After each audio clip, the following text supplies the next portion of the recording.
So thank you, everybody. That was a really fascinating series of presentations. And now it's time for the questions. I think what was interesting is that we heard from Danielle and Sophie about the kind of bigger picture.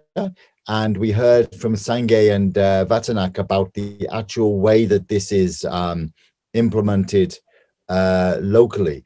I think what will be critical is to maybe interrogate a little bit how this actually comes together. So maybe my first question to you all is, what are the, I mean, one big challenge is how to connect the obligations of reporting at the global level, at the national level, against the Paris Agreement targets, with the very concrete, very specific actions at the local level.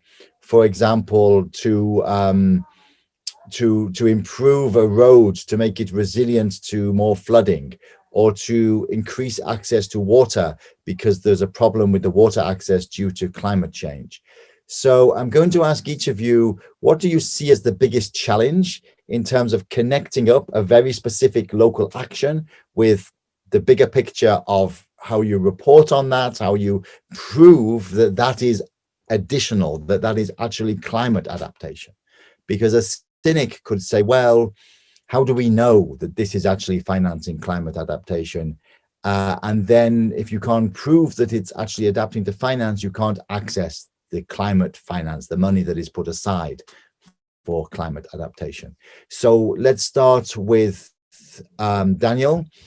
Daniel, how can we prove that local adaptation is really adaptation when we are reporting on it globally through these vertically integrated mechanisms? Over to you. Okay, thanks, David. And that's actually one question that we've been asking ourselves. And we've been doing some research. We're actually in collaboration with a number of partners, including LoCAL, to try to see, what is it that countries are encountering, when they are trying to promote these vertical integration efforts. And I'd like to mention four things that we've found that I find interesting in relation to how does this all make sense, as you pose the question, right? So, and really, before that, I'll say that I don't think there's a clear, and I don't think that the ultimate question should be how do we prove it, but actually what matters in the process, because we can prove the validity of particular action in the sense that it is there, it is built, look at it, here's a photo, but how relevant is that being for people? How beneficial is it being for people? I think that's the question that, I like to refer to, and so let me point to four things that we've come up with so far. And one is, of course, the importance of enhancing the representation of minority groups in adaptation decision making, because that increases the ownership and effectiveness. Another point here is around decentralization processes. And I think that's, being very specific to what you asked. I think decentralization processes, promoting decision making within those decentralization processes in the context of adaptation is incredibly important. This helps make the perspectives of subnational actors more prominent, increases the transparency of the adaptation efforts.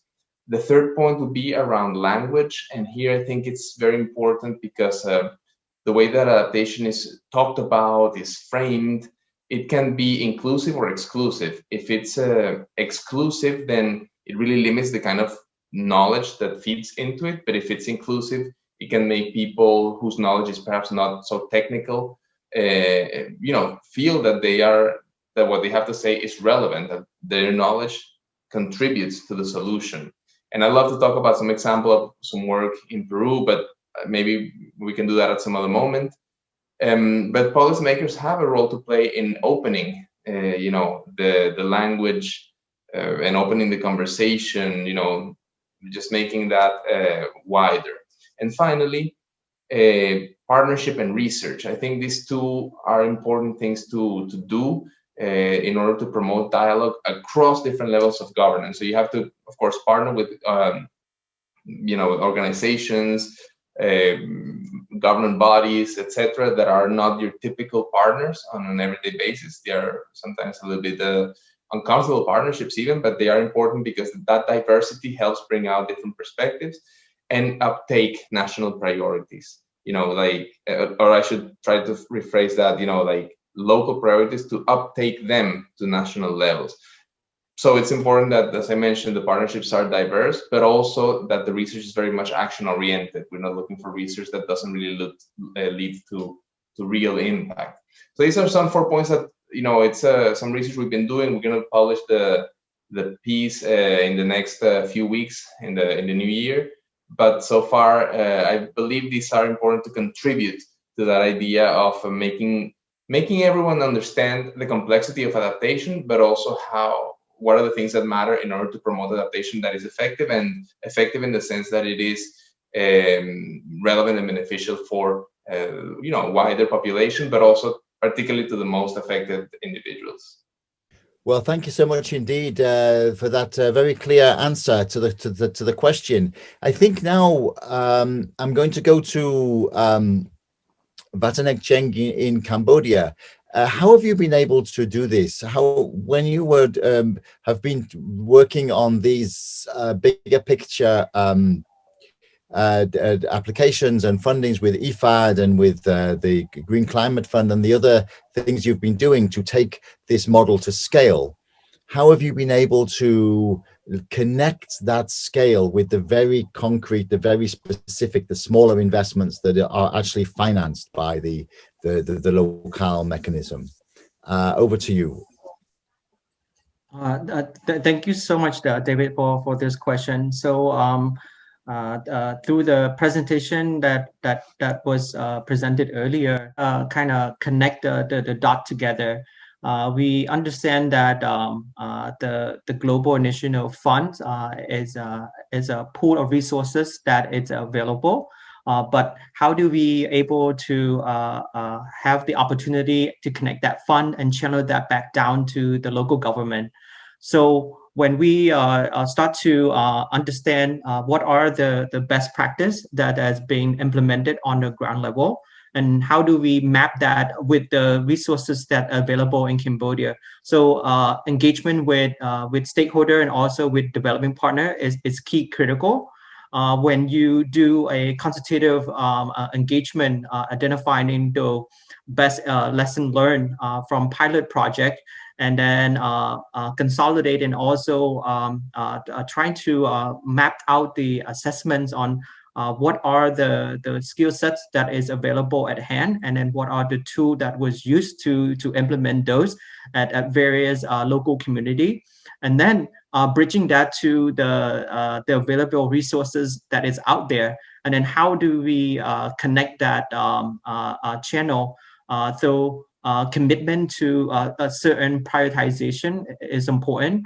Understanding that what is available and what is the limitations to that access. So, for example, Green Climate Fund is capable for allowing access to Cambodia through a adaptation project only, specifically on certain cap level of investment.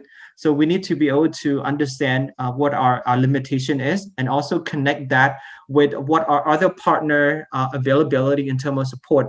So, for example, when we talk about a partner like IFAD or donor like CDAC, we understand that what are their priority and alignment is, and what is our priority and alignment is. So I think through the engagement, the discussion, we can then map out the gap, and then bridge that through that process. And I think the key important message to take from here is once you are committed to certain understanding, you have to follow through and making sure that the implementation does take part, and then engaging in terms of monitoring and evaluation in order to maintain that communication back to the implementer and also to the investor itself, that the investment does take place, and then their realization at the ground level. Back to you, David. Thank you. Thank you so much indeed for that very interesting response. And now I'd like to ask Sange a slightly different question. So as you mentioned, Sange, the adaptation that we're talking about in Bhutan is really at the level of the Gewog.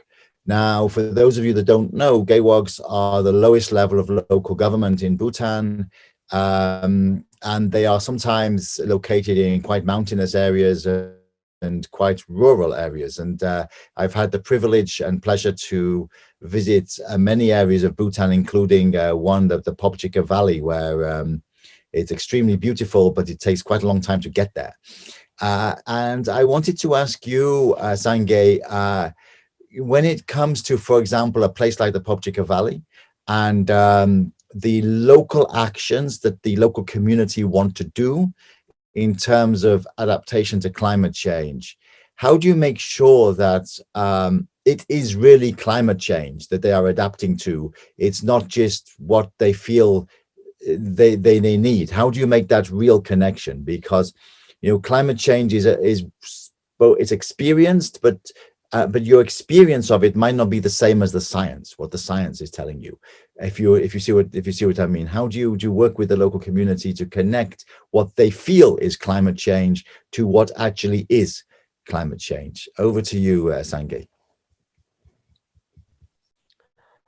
Thank you, David, sir. Regards to this question, so as I have highlighted in my presentation, so Bhutan is no doubt that we have the major impact of climate change, in fact, compared to other countries. So the climate change in Bhutan has been a kind of a natural phenomenon for about 50 years back. However, now the climate change has become a kind of man-made. Therefore, the community people are aware of their contribution to the climate change. As highlighted in my presentation, we focus on mainstreaming the GECDP, which is gender, environment, climate, disaster, and poverty component at the early stage of local planning and planning and development. It is a bottom-up approach here in Bhutan regards to the planning, where all the community members are involved and consulted before the local plan and budget is being submitted to the local government. The GECDP mainstreaming is being considered important by the highest, where the Honorable Prime Minister issued an executive order to institute a mainstreaming reference group, which we call it as a MRG, both at the central and the local level. So the main mandate of the central MRG is to support and build the capacity of local MRG, and where the local MRG, the mandate of the local MRG is to mainstream the GECDP component in the at the early stage of planning and budgeting. And also the Department of Local Governance under the Minister of Home and Culture Affairs and other central agencies as well conduct the capacity building program for the LG functionaries on climate change and its impacts, including the mainstreaming of the GECDP. The separate sensitization on GECDP mainstreaming and its integration during the local planning and budgeting is being conducted for local government functionaries. So the local government functionaries are supposed to replicate and sensitize it to the community people before they have a planning and budgeting for the community. Therefore, I would say that like community people are much aware of the climate change and its impact, and they also know the importance of integration of GECDP component in their planning and budgeting. So, hope I answered your question. Thank you. Thank you very much indeed, Sange. You really did answer my question well, and I think that concludes our session. And so thanks to all the panelists for your very clear and concise presentations and then responses. And I hope you've all enjoyed watching this. If there is time, we may have now an interactive real time session with you for any further clarifications that you want. And thank you so much indeed, everybody. Bye-bye.